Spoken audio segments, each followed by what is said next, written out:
Dennis, Dayton, Indiana Gold Hunter. We're at the Sunday, the second day of the outing here in Ohio at Gold Rush Days, and it's Bellevue / Butler, Ohio.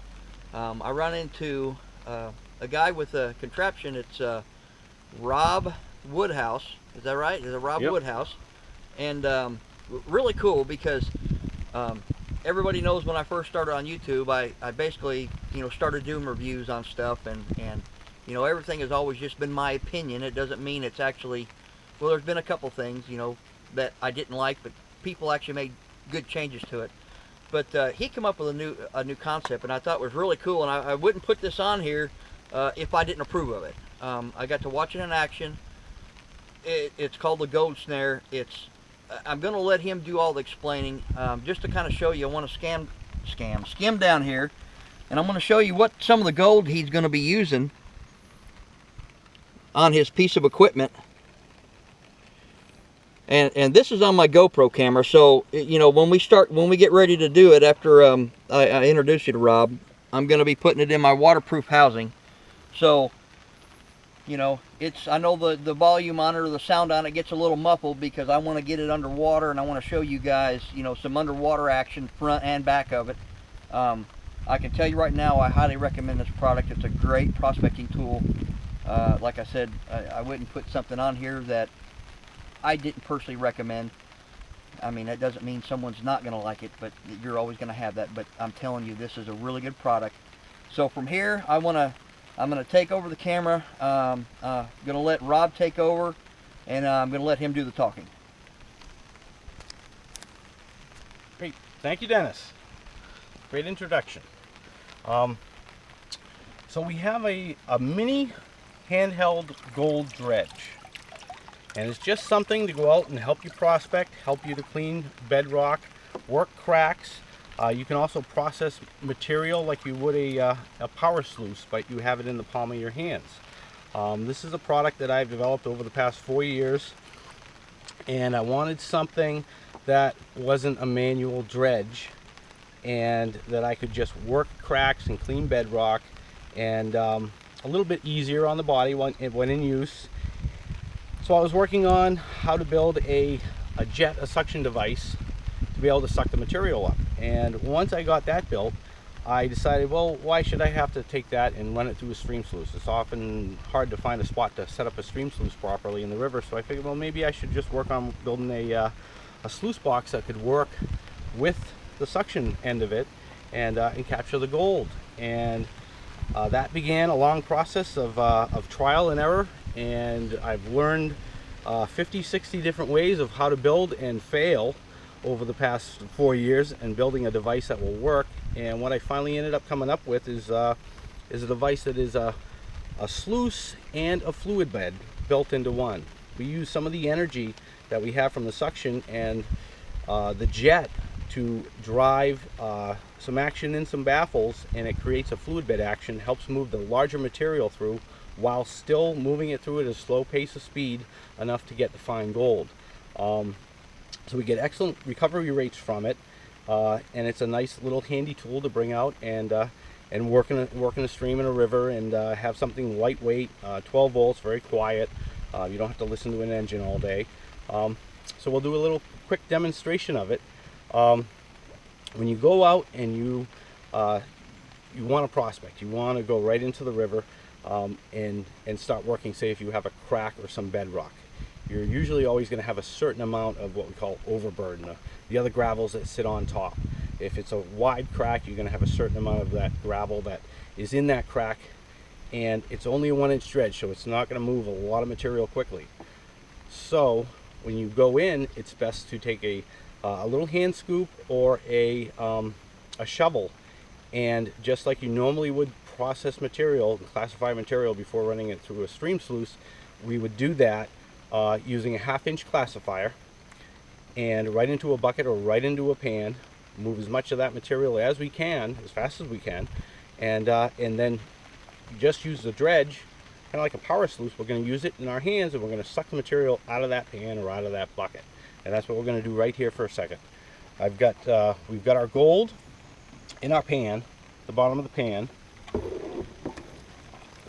We're going to set a classifier on top of it. Got a bunch of gravels here from the local river in Ohio. And you basically you were saying too, the best way to test this was with actual real gold. That way you can. Oh yes, when building this device, through the course of trial and error and everything I've tried, the best way to test is test everything you're building with gold. It takes a lot longer to do. You know, you've got to go through and salt it with a certain known value of gold. You know you have 300 pieces of gold. You've got to test it and then capture everything that comes out of the tail end. You've got to compare the numbers, and that's what drives, are you there? You know, what percentage are you getting? And run those tests 10 or 15 times for every change you make, and see if you're going forward or backwards. So we're going to get probably about half a pan's worth of material, which is about half a gallon in here.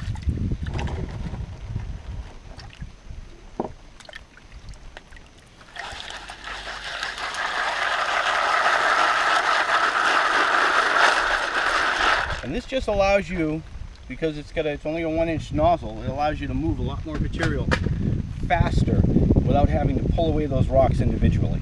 So classifying just makes things a lot faster. Okay, now before we get the firing up here, I'm gonna put my camera in my waterproof housing, so if the sound gets a little muffled, that way I can get a little underwater action for you guys, and can show basically what's coming out the front end, what's coming out the back end. You can take a peek of it, and then when we get that done, I'll get it back out of the case. So if the sound gets a little muffled, it's because I'm throwing it in my waterproof case here. So let me get it going here.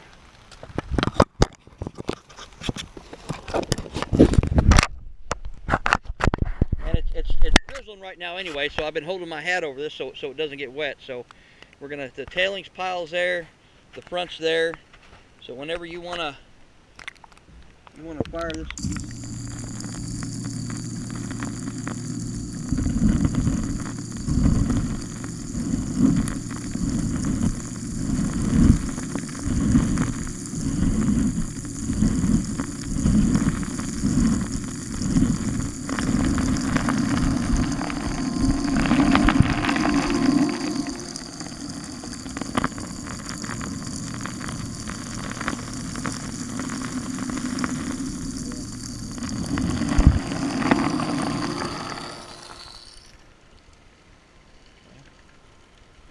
We're going to take it on the back end here, see if we can.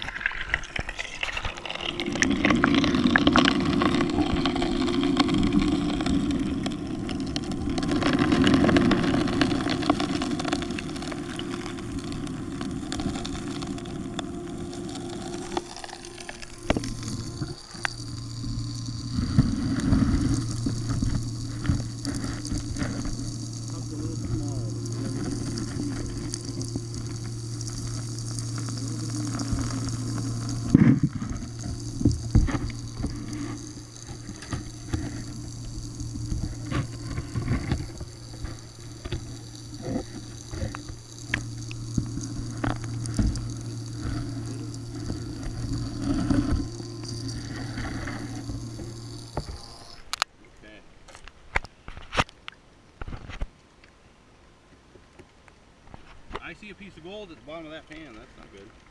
We gotta get that out of there. Okay.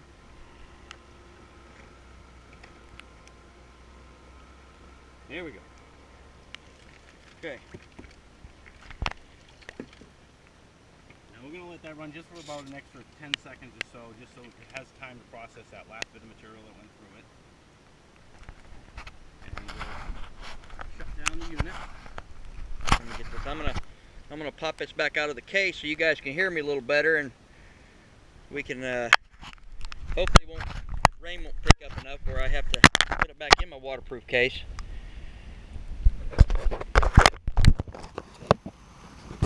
There we go. Okay.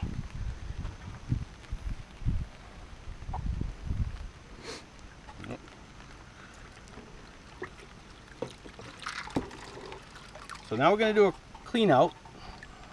And you can do what I call a quick clean out on this also. This is designed, you can just take a 5-gallon bucket and you can turn it vertical and you can just vigorously shake the unit and shake out about 99% of the material right off the mat that's inside it. Allows you to move quickly and check different spots, see where you find your gold and just prospect different locations. Doesn't take much longer to do a full clean out, and we have a mat that's inside. I've got a little tab that runs, it's just a tie wrap. It runs underneath the mat, and it just helps you because this mat sits into the little corner areas. So just if you pull on that, it helps pull the mat free from the corner from underneath.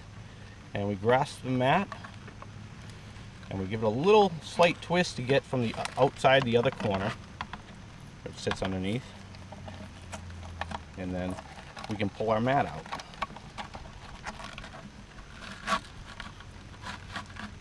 And we're going to try to pull it out easy so you can see where the gold is on the mat.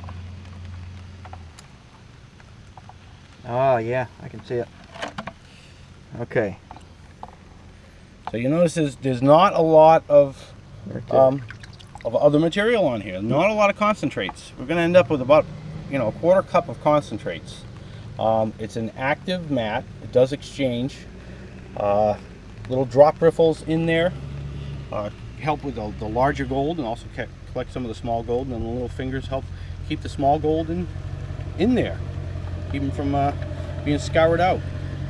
So we've got the mat out. We're just going to dip just a little bit, wash any material that might be still in the sluice box.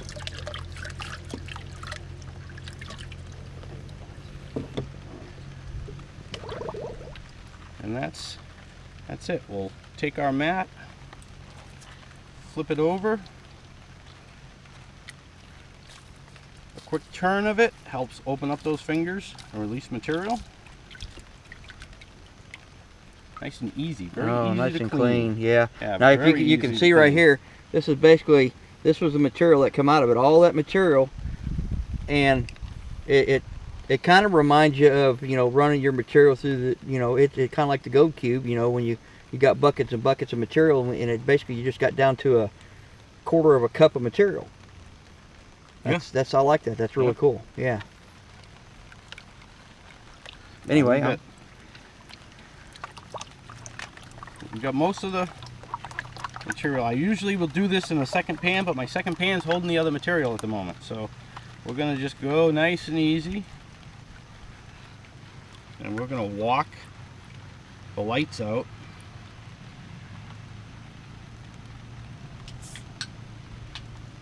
I don't have the patience to do that. I need the shock head ray actually to sit there and do that.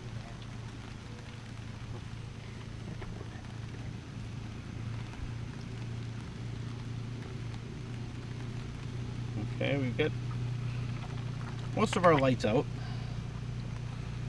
and we'll back fan this. Usually I add jet dry at this point. Oh, when you take it in the front, yeah, when I'm back fanning, I use jet dry. I don't want to float any of that fine gold. Just a drop or two makes a big difference. And we're gonna do Mike Pung's. Mike taught me this last year. I was at the show in North Carolina, and he showed me this, and boy, I've used it ever since. The blueberry bounce or whatever they call it. Yeah. When I get this in there, I want you guys to see this. I'm not doing this. It's probably as good as he is, of course, and I'm gonna have a few pieces that are sitting down in. Right. It's kind of awkward to be on an angle. All right, here we go, guys. Here's the gold right here. See this? Let me get it. Let me get a real. Let me tell you what. Let me get this over here so I can so I can show the viewers. Look at that. Look at all that gold right there. That was. It looks exactly like we started out with. All that gold that you put in at. There it is. Again. It went in before. It come out and it stayed in, and panned it out after. So that's really. Of course, there's still a little bit down here. Just doing a quick pan. That is really, really awesome. And then, the key to everything again is testing. And so I'll do this. Any minor change in the design, I'll do this 10 or 15 times just to get, get numbers that are constant. So I know, I'm a good change or a bad change. And well, you're so still really doing that. I'm gonna make sure I get this dry so I don't have my waterproof and I just got doused by.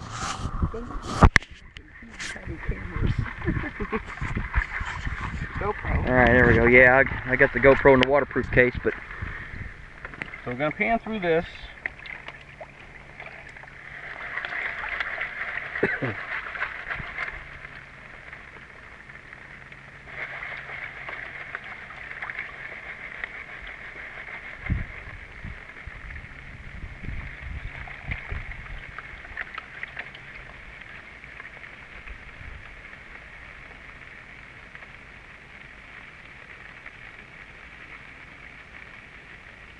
now you actually counted those pieces, right? How many?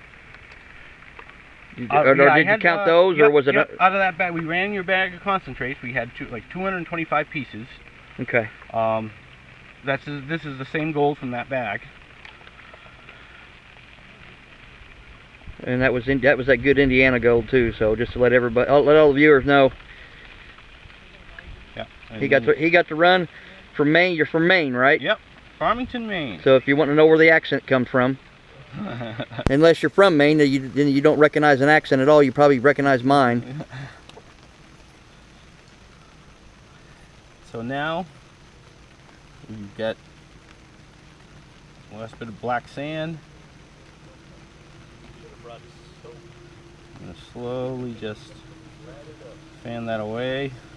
Yeah, if you see Might a do our couple little- pieces maybe, but Yep. that's Tap up a couple.